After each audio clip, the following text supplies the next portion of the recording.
Welcome back to our special. A recent Gallup poll shows that 5.6% of Americans identify as LGBT. But research has shown that LGBT youth comprise more than 20% of the homeless youth population. Musical theater performer Austin Rivers found that imbalance troubling and decided to create a nonprofit. Knit the Rainbow was founded to provide brand new garments to homeless LGBTQ youth. Here's the story of how it launched in the middle of the COVID pandemic. Getting started is the hardest part about knitting. Once you're in it, it's pretty easy to just keep going. In an attempt to spend less time on his phone, Austin Rivers taught himself how to knit. His hobby eventually grew into a nonprofit, Knit the Rainbow, collecting handmade and new garments for LGBTQ+ homeless youth. I was finishing up my master's degree and I was trying to decide what I was going to do with this degree in public administration. I came across some pretty staggering statistics about LGBTQ+ youth.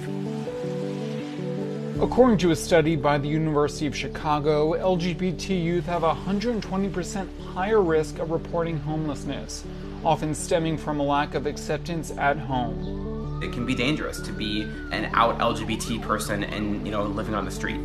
I couldn't at the time, and I can't at the time, create a shelter, so what I could do was find some way to keep them warm. To date, nearly 4,000 garments have been donated, and every item is tagged with love, one of their donors providing them with hand-crocheted heart tags. I also met my boyfriend. It's a little pandemic love story. We started off as roommates, and now here we are, almost a year and a half later.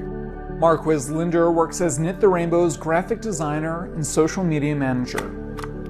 I'm also a resident folder and organizer and just all-around volunteer. Being a supportive boyfriend. Knit the Rainbow is also hoping to provide community outreach in the form of knitting classes. We want to interact with the youth and teach them these lifelong skills that they can then make for themselves and also turn into careers and hobbies.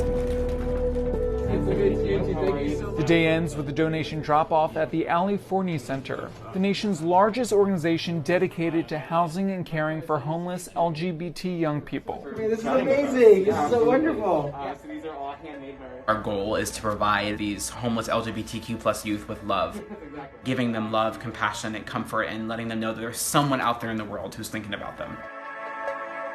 So Knit the Rainbow is love. To donate, head to knittherainbow.org.